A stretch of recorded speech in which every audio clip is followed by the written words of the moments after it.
Hello magic family. आज हम बात करने वाले हैं एक ऐसी प्रॉब्लम के बारे में जो बहुत कॉमन है लेकिन फिर भी अक्सर समझ नहीं आती। डिप्रेशन दिखाई नहीं देती, लेकिन जो इससे गुजरता है उसके लिए हर दिन थोड़ा भारी हो जाता है। और सबसे ज़रूरी बात यह है कि डिप्रेशन कोई कमज़ोरी नहीं होती है। डिप्रेशन सिर्फ उदासी या मूड खराब होना नहीं होता। ये एक मेंटल हेल्थ कंडीशन है जिसमें इंसान लंबे समय तक खुद को उदास, खाली या होपलेस महसूस करता है, कभी कभी बिना किसी वजह के भी। और चाहने के बावजूद भी वो नॉर्मल फील नहीं कर पाता। सोचिए, एक ऐसा इंसान जो रोज काम पर जाता है, बातचीत करता है और मुस्कुराता भी है, लेकिन जब अकेला होता है तो अंदर से बिल्कुल थका हुआ महसूस करता है।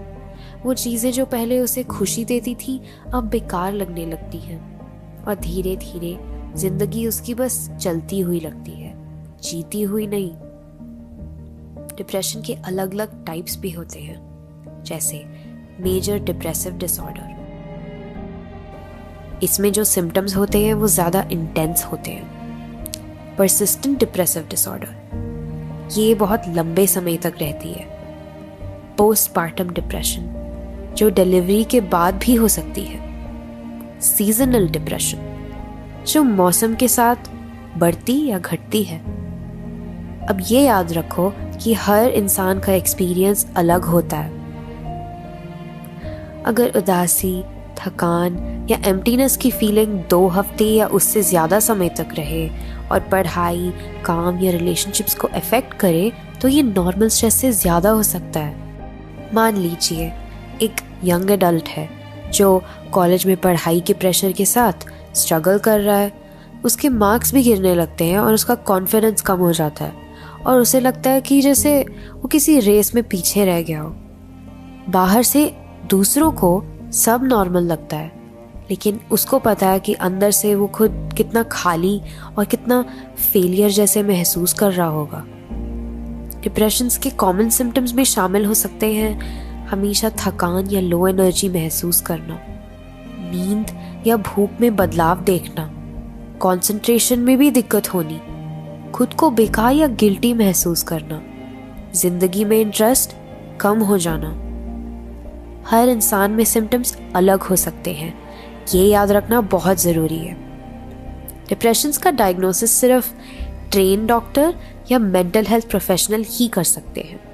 सेल्फ डायग्नोसिस या कंपैरिजन से बचना बहुत ज़रूरी है। सही असेसमेंट ही सही मदद की पहली सीढ़ी होती है। अच्छी खबर यह है कि डिप्रेशन की ट्रीटमेंट पॉसिबल है। इसमें शामिल होती हैं थेरेपी, मेडिकेशन, डॉक्टर की सलाह से, लाइफस्टाइल चेंजेस और एक स्ट्रॉन्ग सपोर्ट सिस्टम।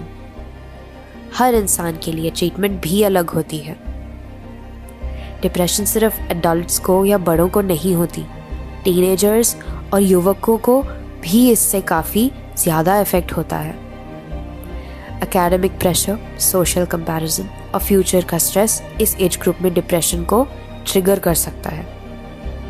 डिप्रेशन के पीछे कई रीजंस हो सकते हैं। ब्रेन केमिस्ट्री का इम्बैलेंस, ट्रॉमा या long term stress, genetic factors, emotional overload, ये किसी एक वजह से नहीं होती। एक कॉमन मिथ भी है कि डिप्रेशन सिर्फ वीक लोगों को होती है। सच ये है कि डिप्रेशन किसी को भी हो सकती है। स्ट्रॉन्ग होना इससे बचने की गारंटी नहीं होती।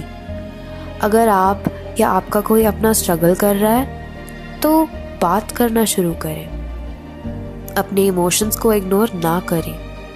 प्रोफेशनल मदद लेने में शर्म नहीं करें।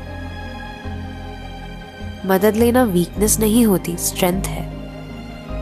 डिप्रेशन रियल है और इसकी ट्रीटमेंट भी रियल है।